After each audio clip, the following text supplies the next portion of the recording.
"The stuff she feeds me ain't fit for a dog," Stanley whispered to Jack. "But that stuff you made, delicious." Jack just nodded, praying Stanley wouldn't start barking.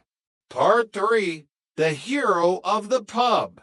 The following weekend, the trio decided they needed a break from their DIY apartment redecorating. They headed to the local pub, a dim, wood-paneled dive where the beer was cold and the atmosphere was usually friendly. That changed when a man who looked like he wrestled bears for fun decided to take an interest in Jana and Chrissy. He was a mountain of a man, with a voice like gravel in a blender. "Hey, honey," the brute said, leaning over Jana. "Buy you a drink?"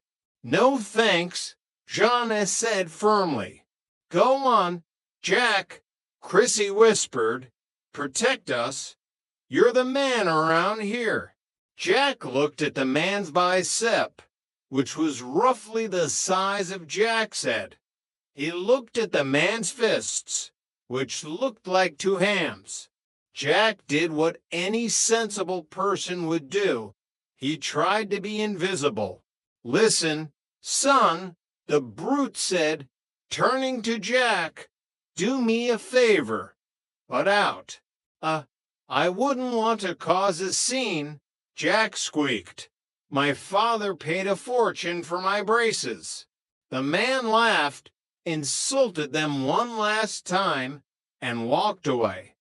Jack sat down, feeling about 2 inches tall. He felt even worse when Stanley Roper, who had a toothache and was in a foul mood, wandered into the pub.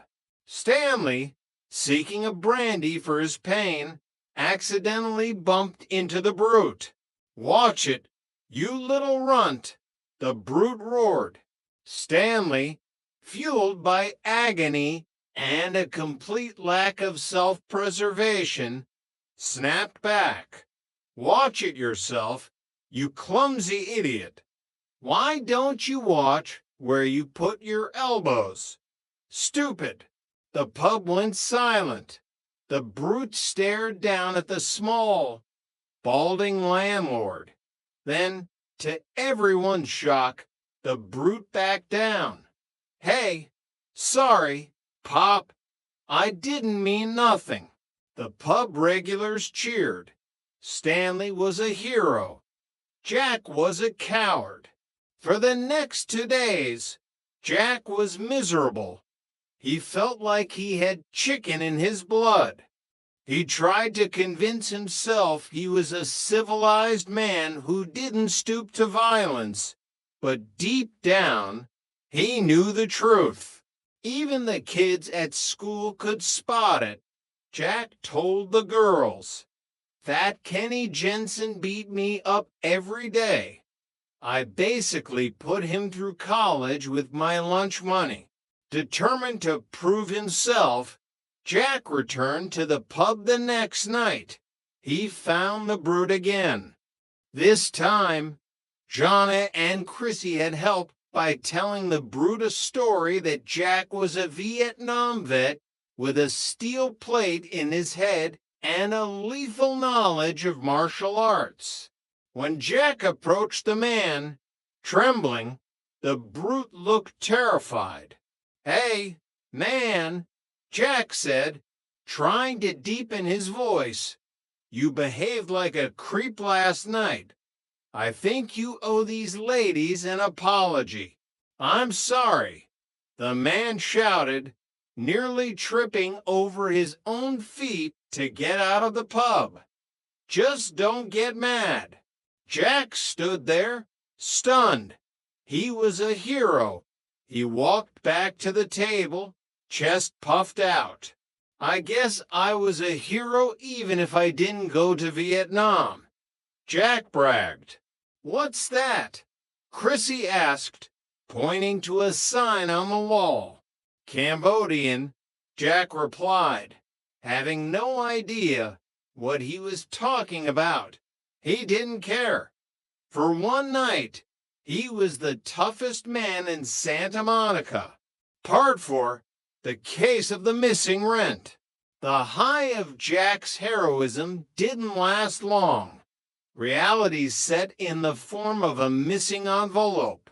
$300, Jonna wailed, tossing the sofa cushions. It was right here on the shelf in an envelope marked rent. Maybe the burglabs took it, Chrissy suggested. Burglars? Jack asked. Nothing else is gone. The TV is here. The silver is here. Just the rent. They called the police. The officer who arrived was a cynical veteran who had seen every fake burglary in the book. He looked at the three of them, a student, a florist, and a secretary, and sighed. So, let me get this straight, the officer said. You left $300 in cash in an envelope marked rent on an open shelf, and the only thing missing is that envelope and a radio that you... He pointed to Chrissy. Admit you took to the repair shop? Yes, Jonna said earnestly. Nobody's that stupid, the officer concluded. Next time you want to fake a burglary to avoid paying the landlord, try harder. Break a window. Kick a chair. You're lucky I don't run you all in. The trio was in despair. Stanley Roper was due to collect the rent that evening, and he had already threatened to evict them if they were late again. Jack tried to get a student loan. He went to the university's financial aid office and met a Mr. Travers. Jack poured his heart out, telling a sad story about his two weak roommates depending on him. You live with two girls, Mr. Travers asked, his eyebrows nearly disappearing into his hairline.